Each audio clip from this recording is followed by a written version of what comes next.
Hello and warm welcome to JEE Chemistry Tutor. So we welcome you to the part 2 of the stereochemistry section. In the last section we talked about configuration of isomers, conformational isomers, and I gave you some things to do in your home time. I hope you have done it. So we'll start the solutions of these one first and then go into the new chapter where we'll talk about geometrical isomerism and ENZ isomer.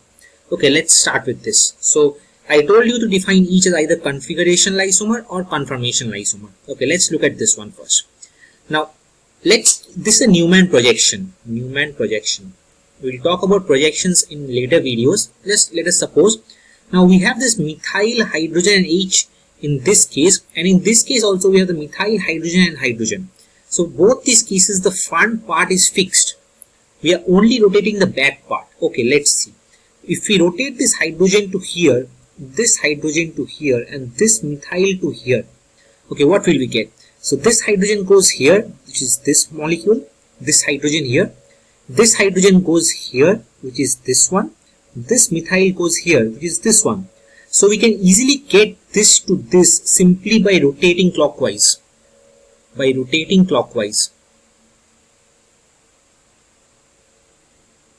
And we talked about configurational and conformational isomerism, and we told that configurational isomerism are those which cannot be interconverted by simple rotation around a single bond, and conformational isomerism are those which can be interconverted by simple rotation around a single bond.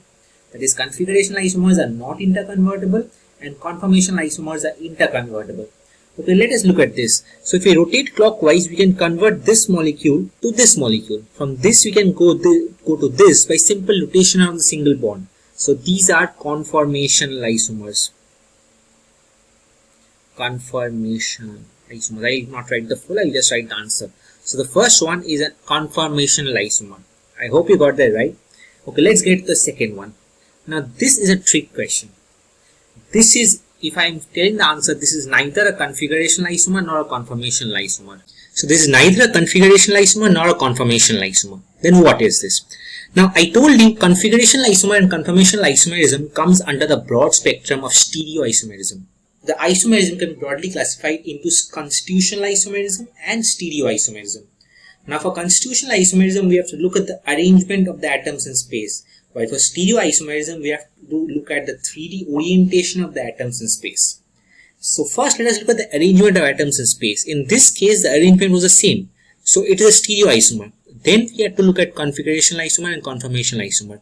But in this case, let us number this like I did before. 1, 2, 3, 4, 5. Here also 1, 2, 3, 4, 5. So we have a OH at the 1 position in both the cases. But what's different? In this case, we have a methyl at 2 position. Here also we have a methyl at 2 position. It's the same. But here we have a methyl at the 4 position. But in this case, we have a methyl at the 3 position. So this is a constitutional isomer or a structural isomer. This doesn't fall under the broad subdivision of stereoisomerism, and so we don't have to look for configuration and conformational isomerism. The first part of the tree which I showed in the last class gets to no, and so it becomes a structural isomer and is not a stereoisomer. So we don't have to look for configuration and conformational isomer. Now this is important because in some questions the examiner will confuse you with simple things. So these tricks you have to remember when you go for exams. Okay, let's get into the third one. This one I'll come back later when I'll talk about geometrical isomerism. I'll give the answer for those who have got it. This is a configurational isomer. I'll come back to why it is a configurational isomer. Okay, let's look at this one. Okay, so this is a molecule. If you don't want to see the complexity of the molecule, this is the same as this one. Suppose we have an R prime here and a OH here, which is above the plane, which I explained last class, and CN here, which is below the plane. And another stereoisomer we have is just the opposite, where we have the OH below the plane and this cyano above the plane. Now I explained last class about these notations, these above the plane and below the plane. So those who have not gone through this, just check out the first video. The link will be provided in the description box. Then you will have a better idea. So I like to tell you that maintain the continuity. Don't just skip to video 2 or video 3. Go from first video and then go, because we will be going simultaneously and through serial wise. So it will be a little bit difficult to follow if you come straight away to the second and third video. Okay, let's get into this. So this is the same as this. Okay, if we consider this as R, same is here also. This R prime is the same in both the cases. So the R is the same, and this is R prime. And this methyl which is in the plane is R prime. This methyl is in the plane in both the cases. The only difference is this methyl which is top and the methyl which is bottom in this case. So this is exactly the same as this one. While we are discussing configurational and conformational isomerism, and you remember which it is, this can't be interconverted to this by simple notation. Both of them can't be interconverted. Remember, I gave the example of Ram and Sham and I said two molecules A and B and they can't be interconverted by simple notation. So this is exactly the same, just that we have denoted some other orientations in it to make it more complex. This is exactly what happens in exams. The examiner will not ask you some simple questions like R and R prime. They will complicate you by introducing more 3D orientations. But you just have to remember the basics, because if you understand these basics, you can put these 3D orientations and the complexities into any R or R prime, and then it becomes simpler. So I'll suggest you, whenever you have these types of complex questions, just redefine it with any R or R prime and see what is the same in both the cases. Like in the left side molecule and the right side molecule, what is the same? And then it becomes much easier. So this we have explained below. This can't be interconverted into this by simple notation. Same, so this can't be interconverted into this by simple notation about any bond. So this is also an example of a configurational isomer. I hope you have got that right. If any of you have any problems with this, or you got some other answer with some other explanations, do contact us in the comment section or let us know over Facebook and Instagram, and also you can mail us directly to get the answers. Okay, so let us go into the new thing that we will talk today. Last video we talked about a lot of naming rules, and we told that we will come to naming new sequence of time. Well, before going into geometrical isomerism, we thought it would be much better if we introduce these naming rules, which are very important in stereochemistry and any organic chemistry, and we come to explain organic chemistry reactions. So let us go to the naming rules. Now what are they called? They are called the CIP rules, or it is called the Kahn-Ingold Prelog rules. Prelog rules. That is the full form of CIP. You don't have to remember that. Those are names of 3 scientists who we are honoring because they've done that. So these are the CIP rules, and this holds true for all cases. Now this will come very handy when we'll talk about RS isomerism. I hope those who are very versed with JEE chemistry syllabus course know that RS isomerism, there are always questions regarding from there. This come in handy when we consider DL and also EZ, which we'll talk today at the later part of the video. So what are CIP rules? CIP rules tell us that when we have a large molecule with lot of branches, and suppose I give you a very tough example to think of. We have a C double bond C. I am not talking about what we have here. Suppose R and R prime, let's see. And we have here a CH double bond CH, CH to Cl. A CH double bond CH, suppose CH to CH to Cl. And the examiner tells you, okay, give me whether it is E or Z isomer. Suppose they tell you that R has greater priority over R prime. Now when I talk about priority, what does priority mean? Priority means that when we go for numbering, this R, between this R and R prime, this R will get first preference and this R prime will get second preference. This is what we mean by priority, and this is very important because the priority is everything when we come to naming and numbering. I gave a little input, so let us get to the rules, and that's why the CIP rules are so important, because you have to understand the priority and then name. And when I come to EZ isomerism, you will know much better about why is it so important, why you have to remember these rules. Now these rules will come in handy in later videos also. So look at this from a basic point of view. Don't forget these rules, because when we come to RS, when we come to nomenclature of RS, and we will explain RS of many tough chemical complex molecules, we have to remember these numberings and rules, because then only we can designate each as R and S. Okay, let us get to the rules. What does rule 1 suggest? The rule 1 suggests the atom in the group which has a higher atomic number gets a first priority. So the series is given as iodine has higher priority than bromine, then which is higher priority than chlorine, which is higher priority than fluorine, which is higher priority than oxygen, then nitrogen, then carbon, then hydrogen. Hydrogen is least. So what is this? So the atom in the group which is higher atomic number. In this case, you see this is a series of a decreasing atomic number. So in all these cases, iodine has the highest atomic number, so it will always get the first priority.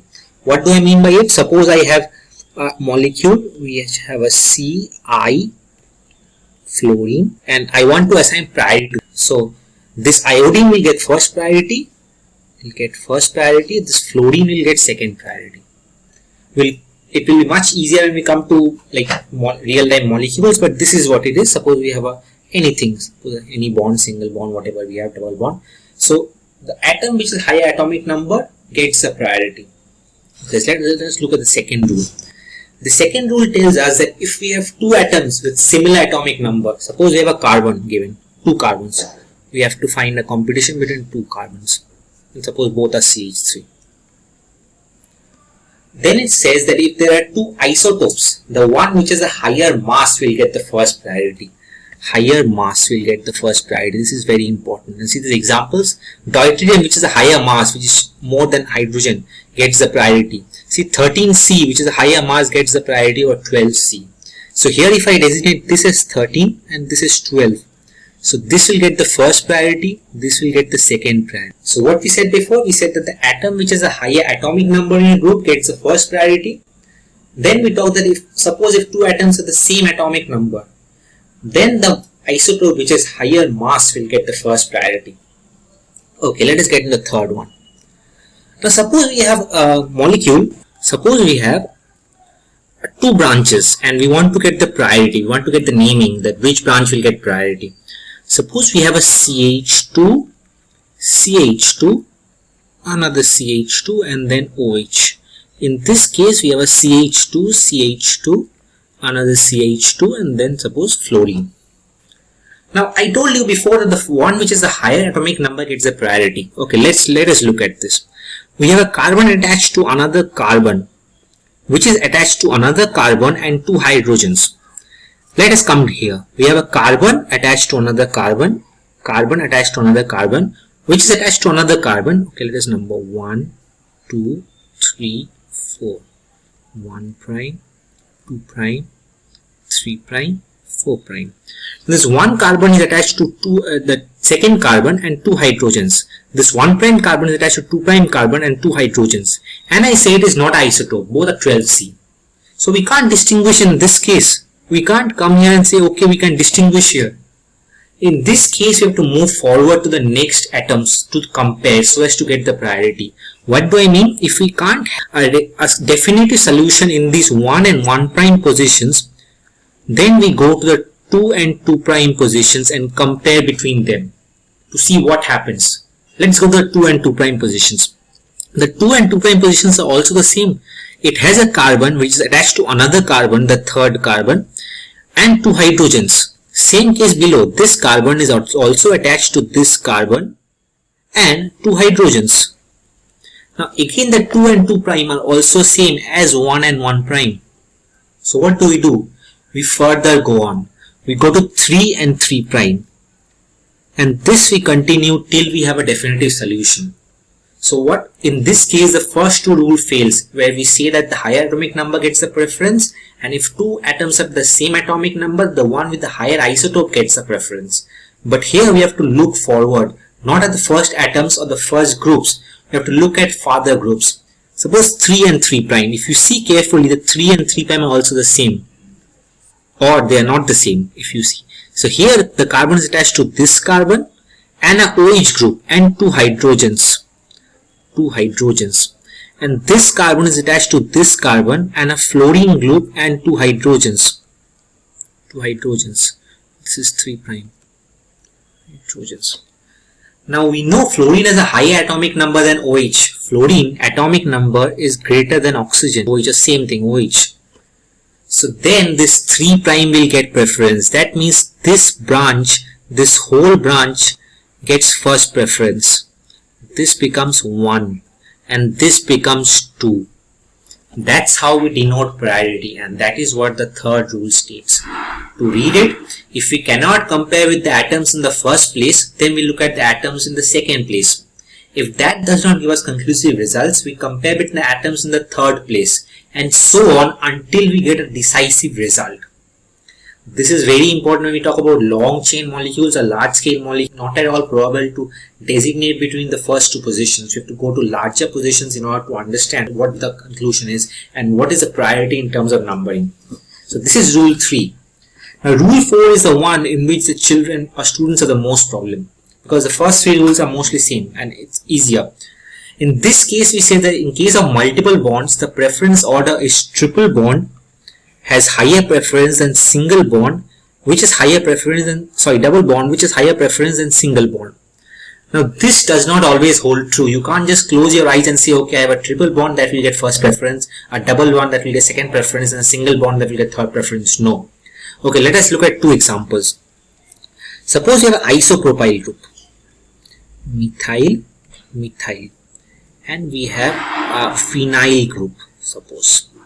Okay, suppose we have an isopropyl group and we have a phenyl group, and we want to assign the priority, which will get higher priority. Now what we do in case of double bond is, whatever bonds we have, suppose we have this phenyl group, I'll explain it in a separate way, it is easier to understand. So we have this carbon attached to by a double bond or 2 bonds. Now if we consider it 2 single bonds, we can write like this. C, it has H, I am breaking it in branch. This C is attached to another carbon here. This double bond is written in the numbering sequence as being another bond. So this C is attached to this bond by 2 bonds. This is one bond and this is the another bond. Similar case happens in case of this C. This is attached to this. Okay, I'll number 1, 2. The one carbon is attached to 2 carbon by 2 bonds. This is one bond and this is the other bond. Similarly, the 2 carbons attached to 1 carbon by 2 bonds. This is one bond, this is the other bond. This is how we designate double bonds and triple bonds in CIP rules. We break it up. Now see, if we suppose this molecule, we have an isopropyl group. So we have C, CH3, CH3, C, CH3, CH3, and we have here C, C, hydrogen, C, C, hydrogen, and a hydrogen. In some cases, this carbon is told as nascent carbon, that is one which has first of all no existence. It is just told in terms of like understanding the rules, and one which has no hydrogen attached to it. So in some books you will see these noted as nascent carbon. Like sometimes they keep it C0, sometimes they put a bracket here. So these are all the same. So we'll consider the simple thing, no bracket, no nascent thing. Let's tell you that that is what is given in some books. Okay, let us compare these 2 molecules. Then. We have a C here which is attached to one C and another C. So 2 carbons. This one carbon is attached to 2 carbons. In this case also we have a carbon which is attached to 1 carbon and another carbon. Okay, let us go forward. In this case, suppose if we see this branch. Now if we have 2 similar branches, we can look at any of the branch. If we have 2 dissimilar branches, then we look at the higher branch. Okay, we'll come to it much later. Suppose we have this C. This is attached to 1 carbon and 3 hydrogens. And suppose this C, we look at the longer branch. This C is attached to 1 carbon and 2 hydrogen.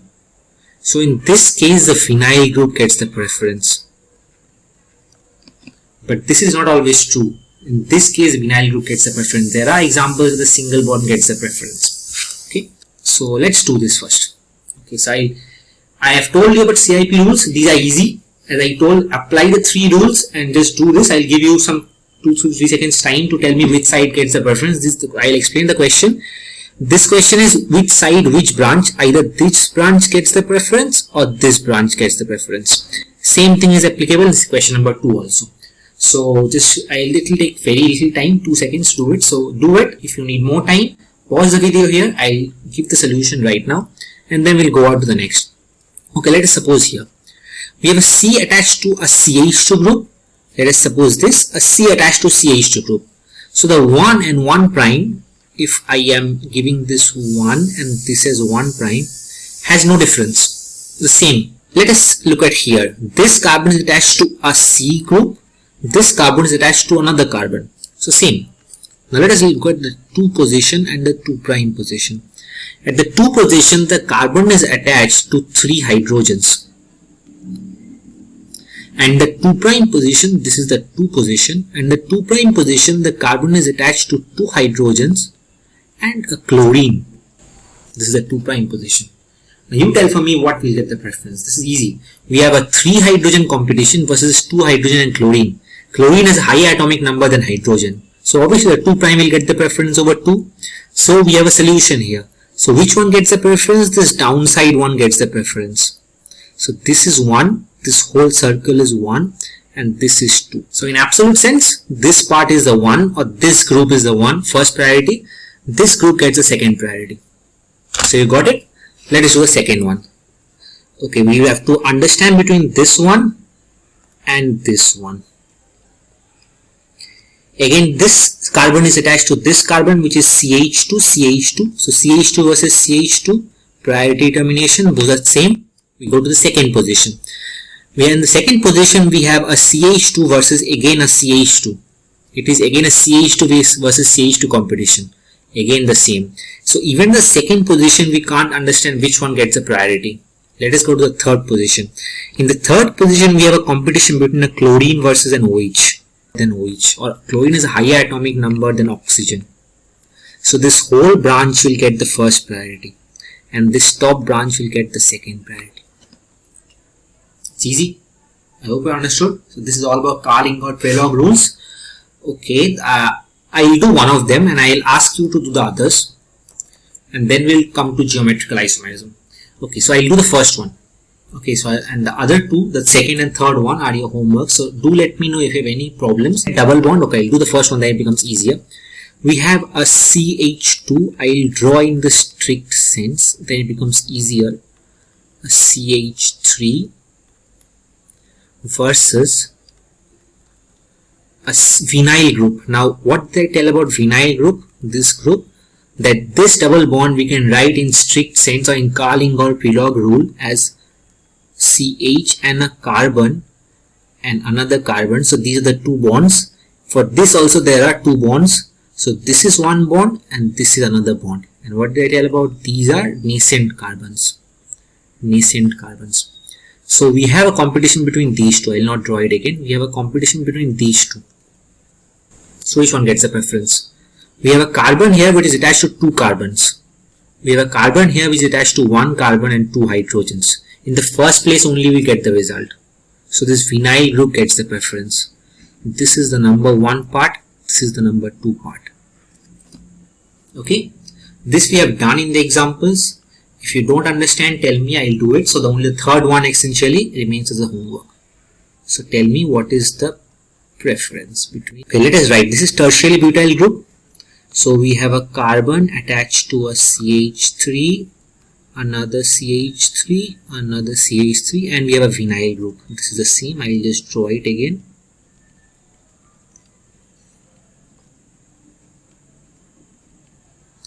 Okay, here we have a carbon attached to two carbons, this carbon and this carbon.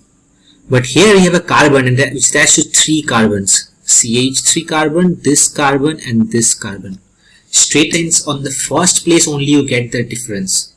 So in this case, this tertiary butyl group gets the first preference and this phenyl group gets the second preference. This is what I was talking about, that don't triple bond gets the preference and then double bond and then single bond. You have to understand, you have to draw these in terms of these molecules and then understand the preference priority, what is happening. Okay, this is about, I talked about double bond. Before going into the geometrical isomerism, I'll talk how we define triple bond. It is the same. Suppose we have anything with three bonds with this carbon. So we have to draw three bonds in separate cases. One bond, two bond, three bond. And we put nascent carbons here. Again, this carbon is attached to this first carbon by three bonds. Again, we have to draw three bonds. The first bond is drawn. This is the first bond. Second bond, third bond. Put nascent carbons. This is how we put triple bonds in CIP rules. So what we have learned up till now, we have learned CIP rules, that the first atom with a higher atomic number gets the preference. If two atoms have the same atomic number, then the isotope which has a higher mass number gets the preference. If the first atom does not give a strict preference rule, then we go on to the second atoms, third atoms and so on till we designate a complete, or we have a complete solution to which one gets a priority. We don't only stop at the first one. And the last rule tells us that a triple bond gets the preference of a double bond, which gets the preference of a single bond, though this is not the strictest sense, this is the general form. So we have to break the triple bond and the double bond in these scenes, or we have to break in bonds in terms of these nascent carbons, and then understand which one gets the priority. Don't close your eyes and see that double bond preference, as I showed here. This tertiary butyl group gets the preference of a vinyl group. Okay, and this one, which I have with the answer before, this vinyl group gets the preference, and then this isopropyl group. So this is all about CIP rules, the Karl-Ingolf-Prelog rules. We'll come to EZ and give you homeworks there, so I'm not giving you exact any homeworks in this case. Okay, so in the last class we talked about configurational isomerism, where we talked about that the simple rotation around a single bond is not allowed, and we talked about conformational isomerism, which can be converted by simple rotation around a single bond. Now I stressed upon the word single bond, and rotation is only around, or is allowed only around a single bond, or is only allowed only around a sigma bond. Why do I tell this? If we talk about pi bond, what happens when we have a pi bond? Suppose we consider a simple example such as this, a ethylene moiety. Now from concepts of atomic structure, we know that this double bond consists of one sigma bond and one pi bond.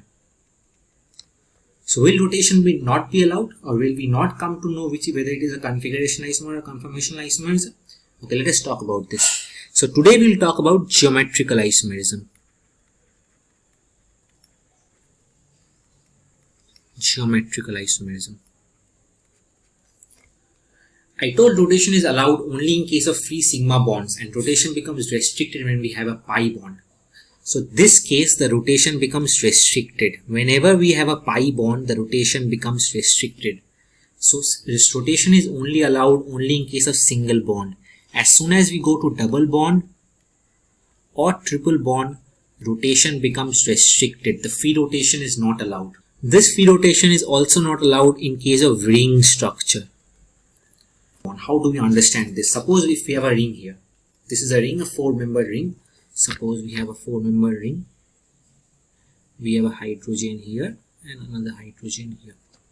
We have a 4-membered ring, and we have one hydrogen here and another hydrogen here. Now if you want to keep this hydrogen fixed, this hydrogen you want to keep fixed, so this part of the ring you want to keep fixed, and you want to rotate this part of the ring, see, it involves a lot of restriction, it involves twisting. This will require large energy. So in a ring, because this is a cyclic and this is a very rigid structure, you can't have simple rotation. It leads to a lot of strain for a ring to rotate. So this restricted rotation is also allowed in case of ring structure. That is, rings also have restricted rotation.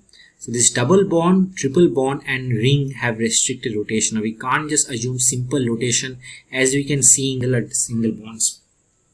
Now why do I say that pi bonds don't have simple rotation? Like we can rotate around a sigma bond, but why not a pi bond? Okay, let us do the orbitals in this case.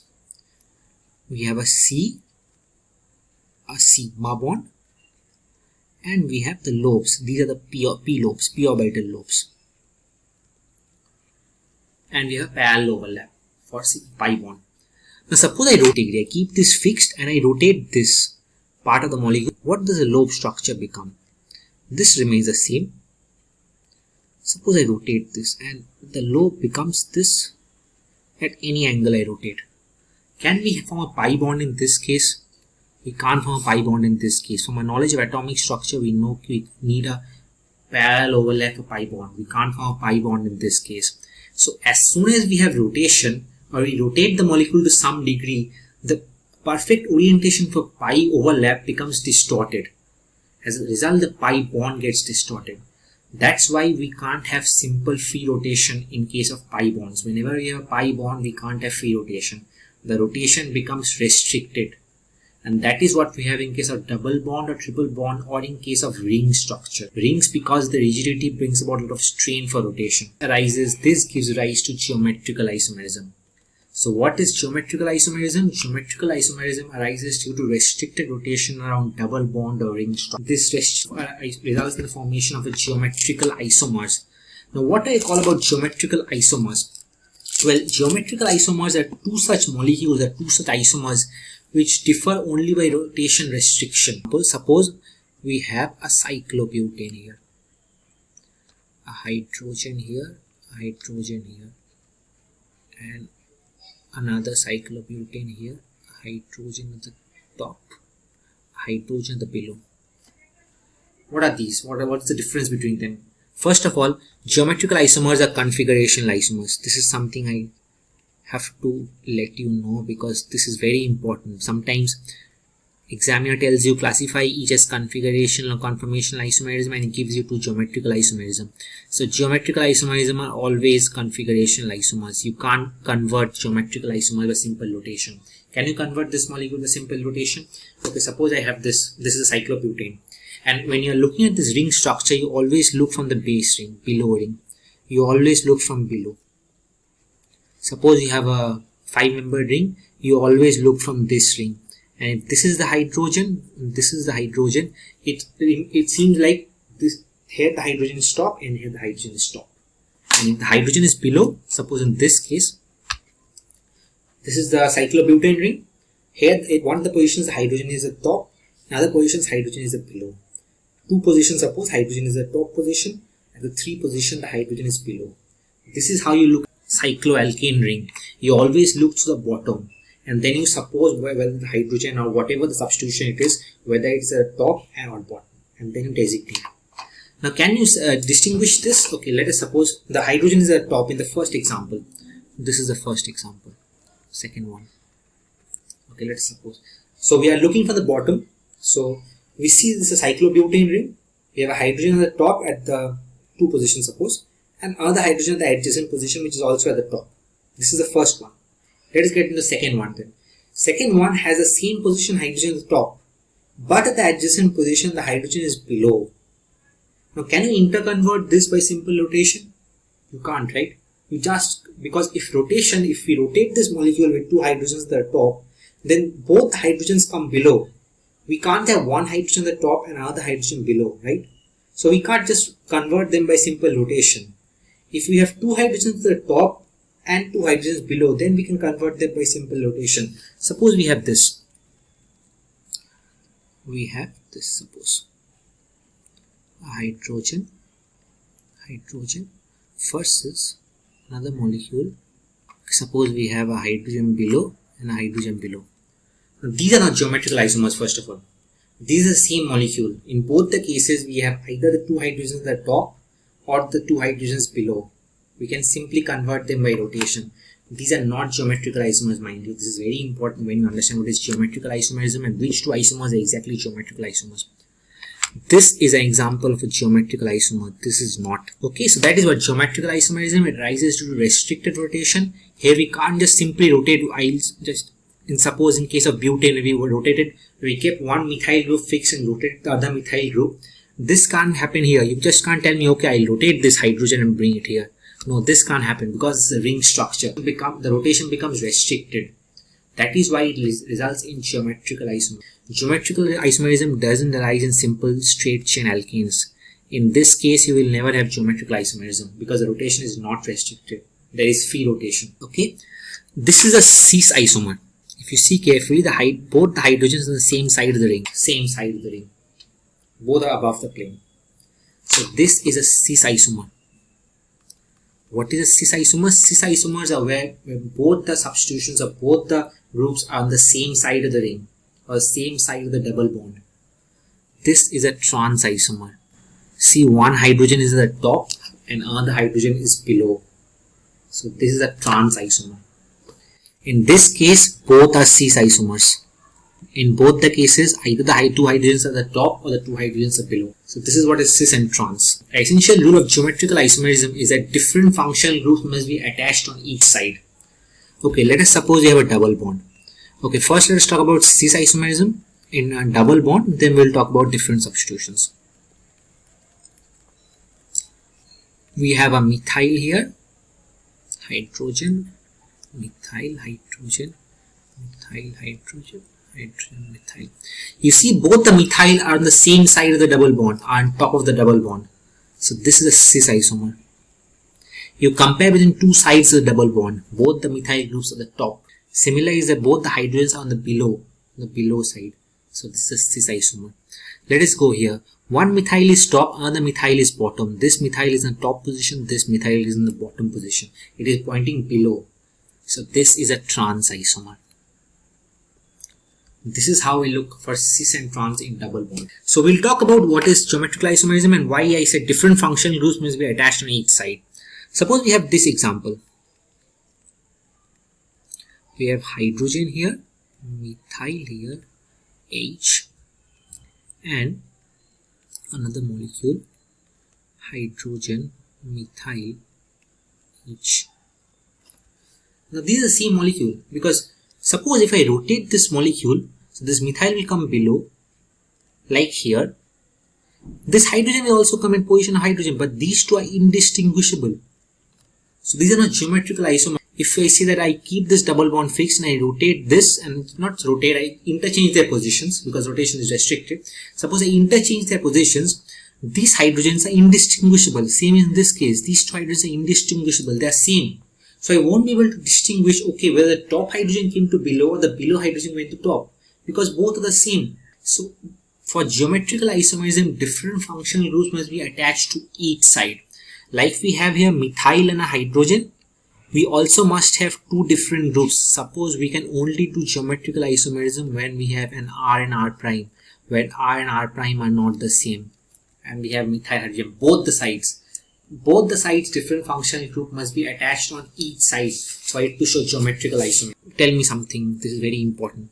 Since I said that both the groups must be different, suppose I have this molecule. Will they show geometrical isomerism? Suppose the examiner tells me, gives me this question and says, okay, will this show geometrical isomerism? Okay, let us look at the right hand side. This A group is different to the B group, methyl is different to hydrogen. What about the left hand side? This is a ring. So for ring cases, what you do, and this is a technique, where you draw a straight through the double bond and then you look at each side. See, we have a CH2 here, we also have a CH2 here. So we have the same functional group attached on each side, or we have same groups attached to that side on the left hand side. So this molecule will not show geometrical isomerism, will not show geometrical isomerism. Writing GI, that is geometrical isomerism. This molecule will not show geometrical isomerism. You ask me, what is the molecule that will show geometrical isomerism? Suppose I have this molecule, a same molecule, but I substitute this position by methyl, and I draw a straight line. Whenever we have a ring which is attached to a double bond, and suppose someone tells me, okay, will this molecule show geometrical isomerism? You draw a straight line through the double bond and then look at both the sides. Look at the top side and look at the down side. Now let us look at the top side. We have a CHMe. We have a carbon which is attached to another carbon. In this case, we have a CH2 group. So the functional groups are different. We have different functional groups attached on both sides. In this case, we have a CHMe. In this case, we have a CH2 group. They are different. So this will show geometrical isomerism. This will show geometrical isomerism. This is how the question comes, whether this configuration will show geometrical isomerism. So this will not show, as I explained why, and this will show. So this is a very important rule, that different functional groups must be attached on each side. And you understand why different functional groups must be attached, because then if same functional groups are attached, so this becomes indistinguishable. So different functional groups must be attached on each side of the molecule. Now geometrical isomerism is not only designated to C double bond C bond, it can also arise in C double bond N bond. Now you will say that, okay, N can form only 3 bonds. What will happen to the other case? Suppose you have this molecule, C double bond N, we have methyl here. Now you will say that, okay, nitrogen valency is fulfilled, it can only form 3 bonds. It also has a lone pair attached to it. This acts similar to a bond. Then we can also say that this will also show geometrical isomerism. This methyl hydrogen are different, this phenyl and this lone pair is different. So C double bond N will also show geometrical isomerism. Same is the case in N double bond N bond. Suppose we have this molecule, we have N, phenyl here.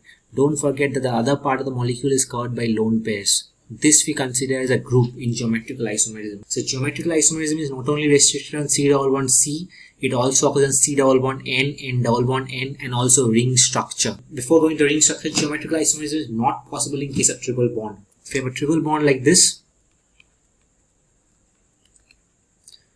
suppose let us look from here.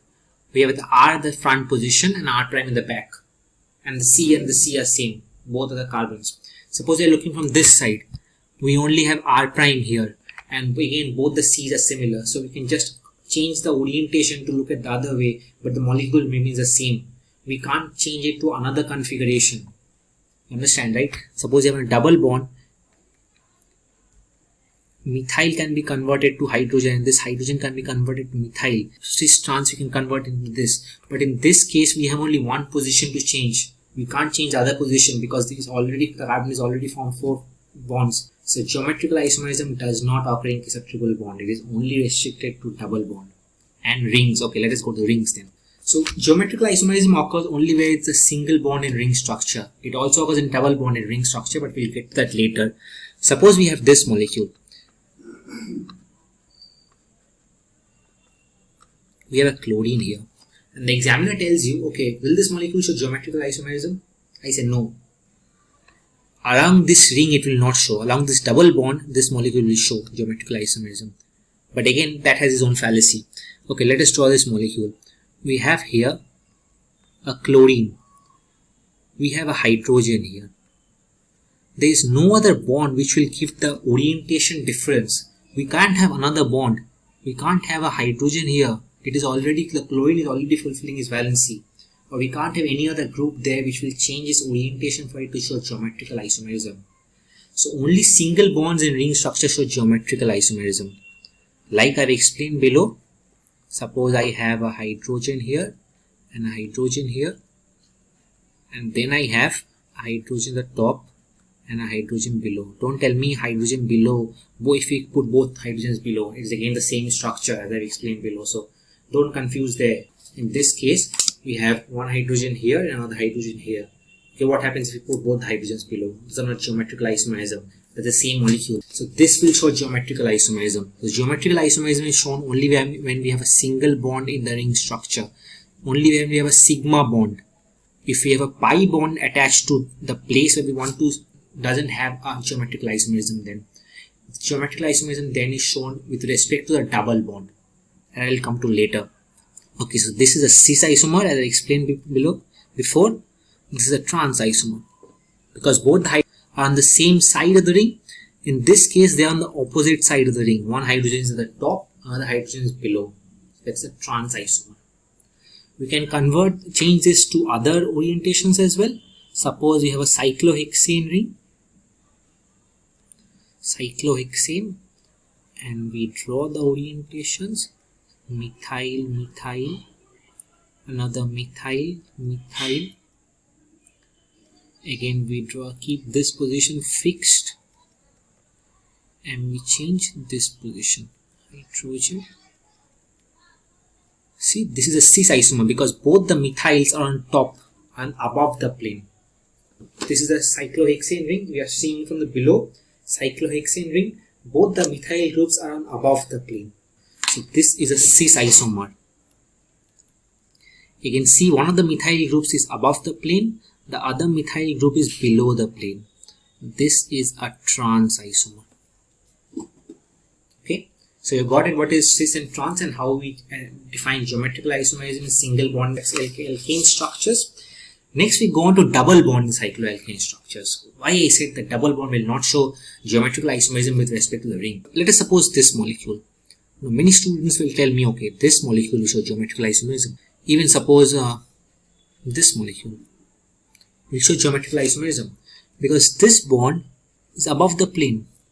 This bond is also above the plane. So this is a cis orientation. Again, this bond is above the plane.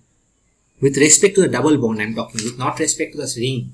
Here we talk with respect to the ring. With respect to the whole ring, it is cis or it is trans. That is the positions that two hydrogens orient the geometrical isomerism with respect to the ring. In this case, as I told before, this chlorine, and if we have another chlorine here, suppose we have a chlorine here, these are cis with respect to the double bond, not with respect to the ring. So remember students, when we have a single bond in the cycloalkane ring, geometrical isomerism is shown with respect to the ring. But whenever a double bond comes in case of cycloalkane ring, the geometrical isomerism is shown with respect to the ring, not with respect to the... Okay, so let's suppose this. We have a double bond in the ring structure. Both the planes of both the CH2 groups are orienting in the top direction, the top, if this we suppose as a plane, which is a double bond. So this is a cis orientation. In this case also, we have a cyclobutene ring. Both the CH2 groups are orienting at the top. So this is a cis orientation. And if you look carefully to other cases as well, this is a cyclohexane. Both the CH2 groups are again orienting at the top. This is a cis orientation. So remember, whenever we have small rings, it is very tough or the strain becomes very large for it to adopt a trans orientation. Trans orientation is only adopted, or the minimum ring size that is required to have a trans orientation is an 8-member ring. Before 8-member ring, whatever ring you have, it is always a cis orientation, because then the strain becomes less. What is a trans orientation 8-member ring? This is a trans orientation 8-member ring. This is cyclooctane, which is a trans orientation. See, this is below. This part of the molecule is below. This group of the double bond is below. This is top. This is a trans orientation. This involves less strain, but it is still strenuous. Trans orientation is only possible when we have large rings. When we have very large rings, then only trans orientation is possible. In case of small rings, always the orientation is cis, because it involves less strain in the molecule. And trans orientation is only possible in case of very large rings.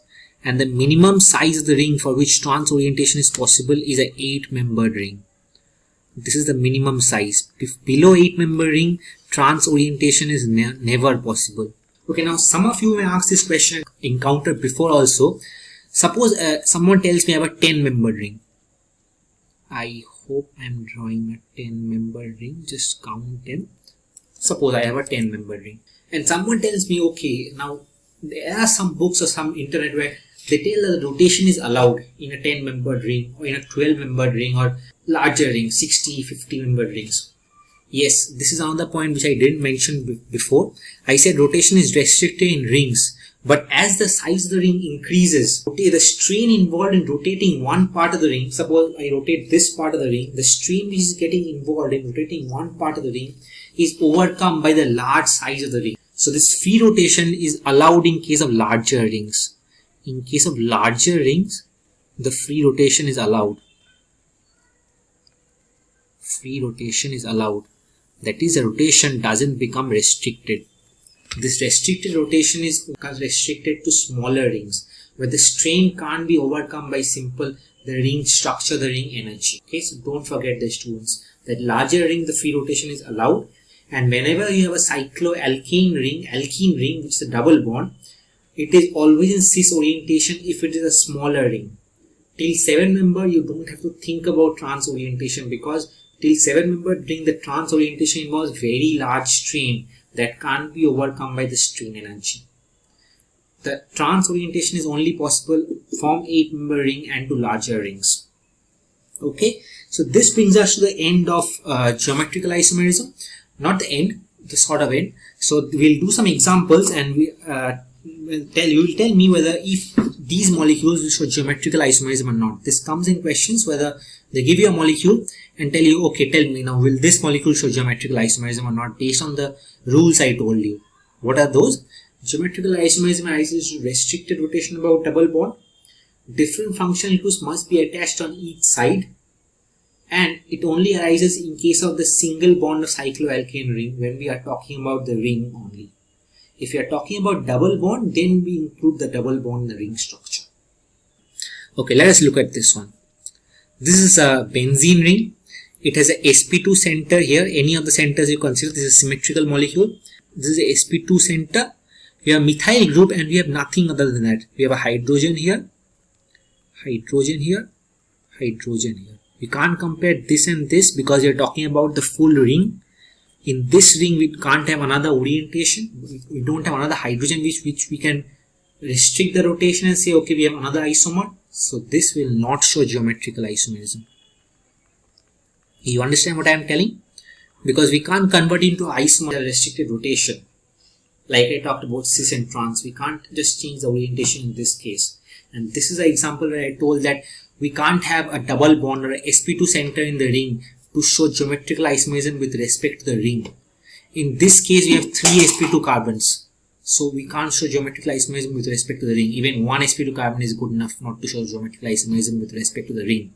With respect to the double bond, you ask me, this is a comparison with methyl and hydrogen. We'll come to it later because these are not similar molecules, so we can't just say cis and trans.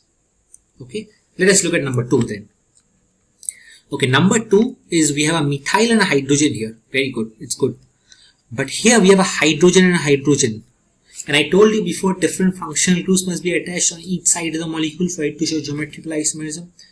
Here we have a competition between two hydrogens which can't be distinguished. If we are changing the orientation, we won't be able to know whether the top hydrogen has gone to the below or the below hydrogen has gone to the top because they are similar. So this will again not show geometrical isomerism. Not show geometrical isomerism. Okay. Let us go to the third one then.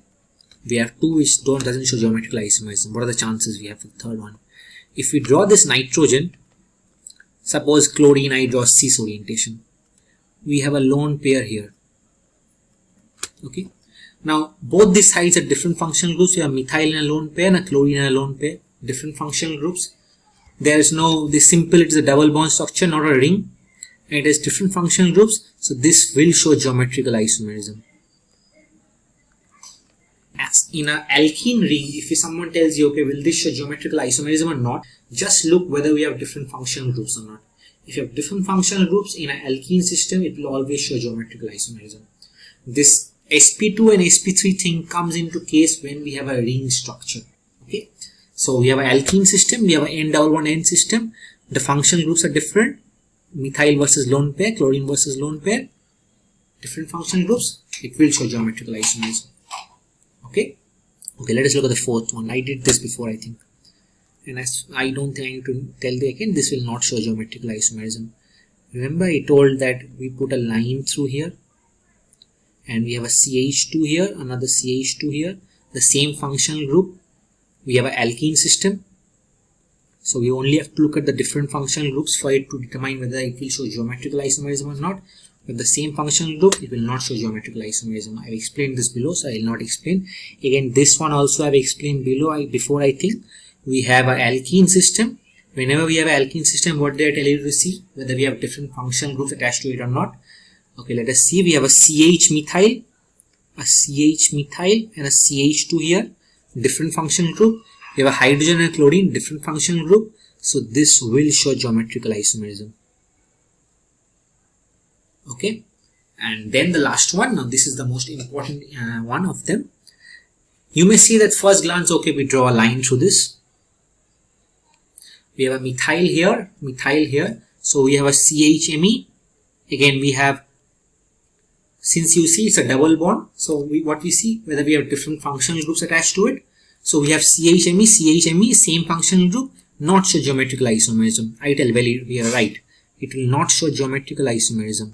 But if it will not show geometrical isomerism with respect to double bond. What do I mean by that? This is another thing which you should remember when someone asks you or when the examiner asks you whether this molecule will show geometrical isomerism or not. You should always look at all the possible sides. Not only the double bond, always also look at the ring. In this case, we didn't need to look at the ring because we had one of the part of the ring substituted. In this case, we have both the parts of the ring substituted. We have a methyl here and a methyl here. Now, suppose someone will ask you, okay, we had a hydrogen here and hydrogen here. But in this case, both the positions were hydrogen. There was no competition. But in this case, this ring, we can have a methyl at the top, a hydrogen at the below, and same in the below case as well.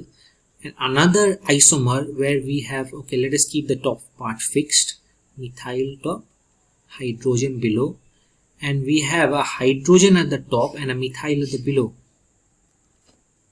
Are these the same? Can you convert this to this? Can you convert this A molecule to this?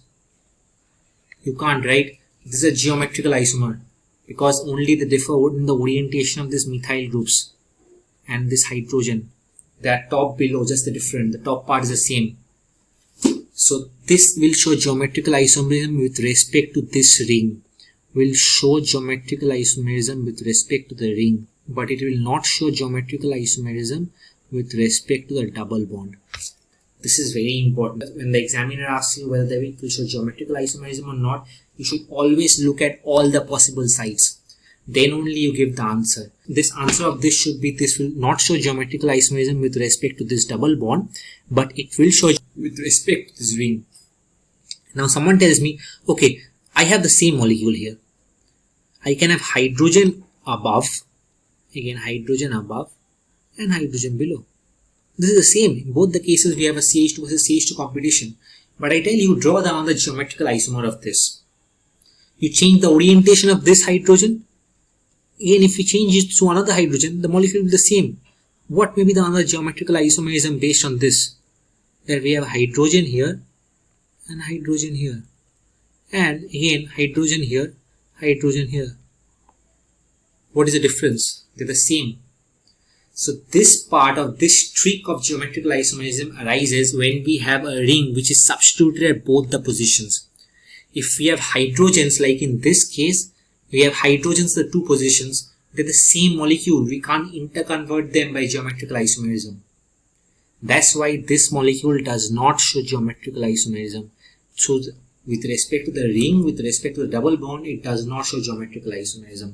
Well, this molecule shows geometrical isomerism with respect to the ring, but it does not show geometrical isomerism with respect to the double bond.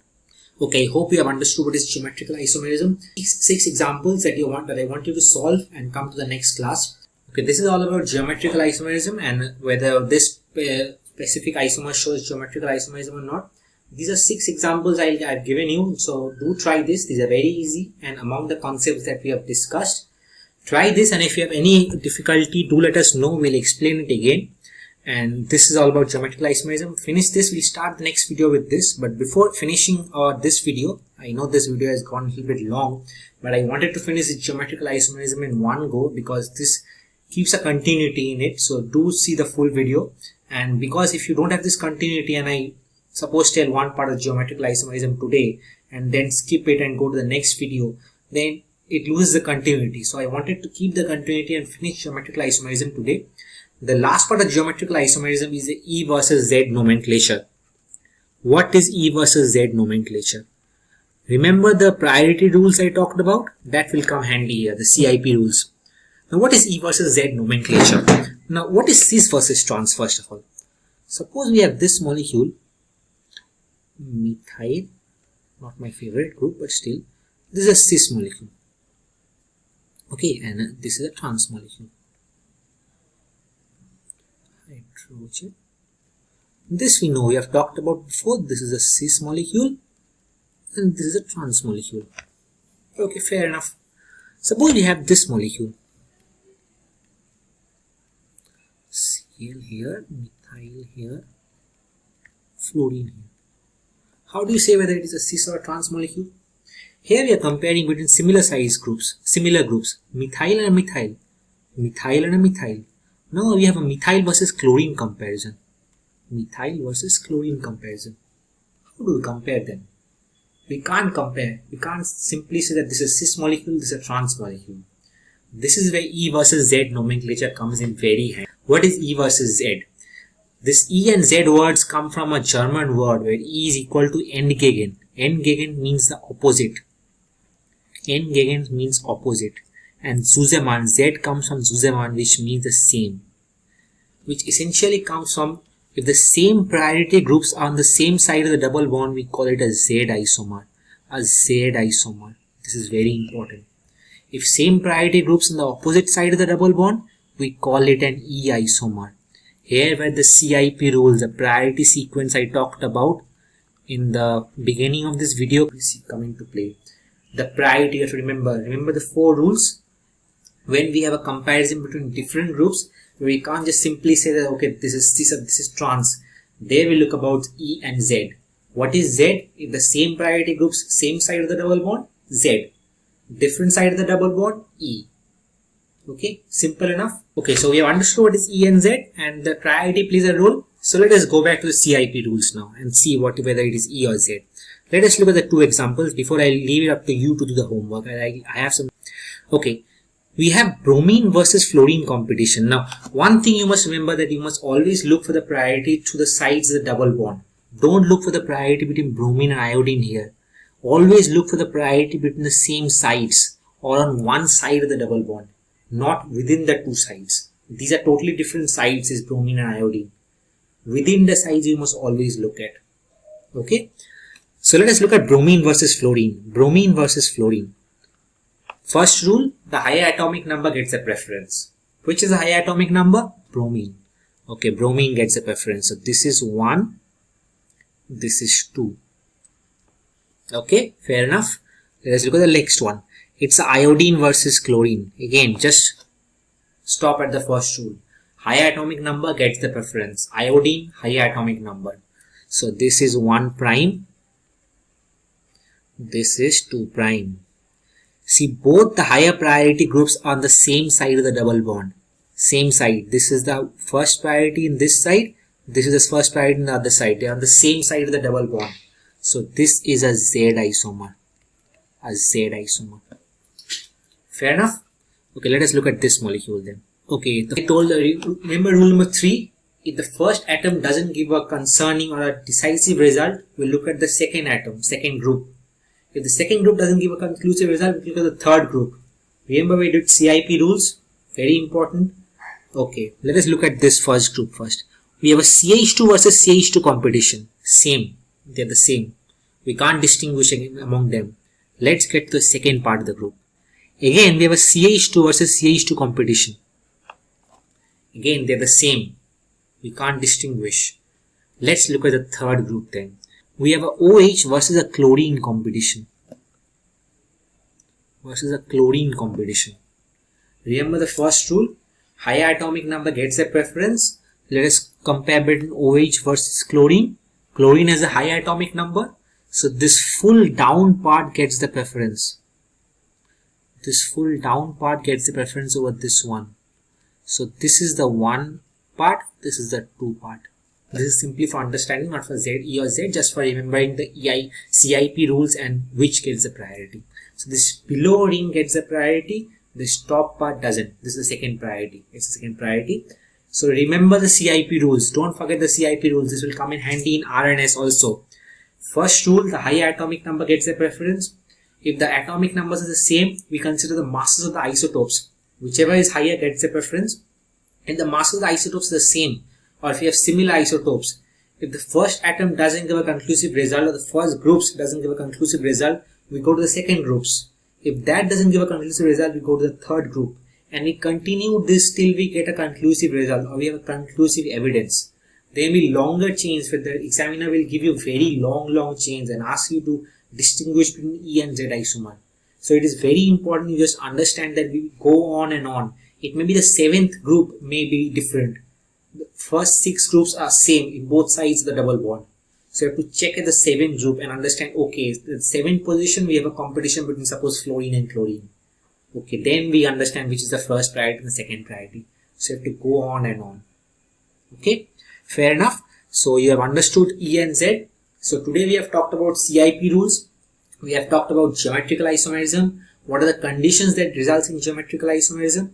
Whether a molecule will show geometrical isomerism or not. And after finishing geometrical isomerism, we have looked upon E and Z isomer. This is very important with regards to exam because many examinations will just give you example and specify whether it is E or Z isomer.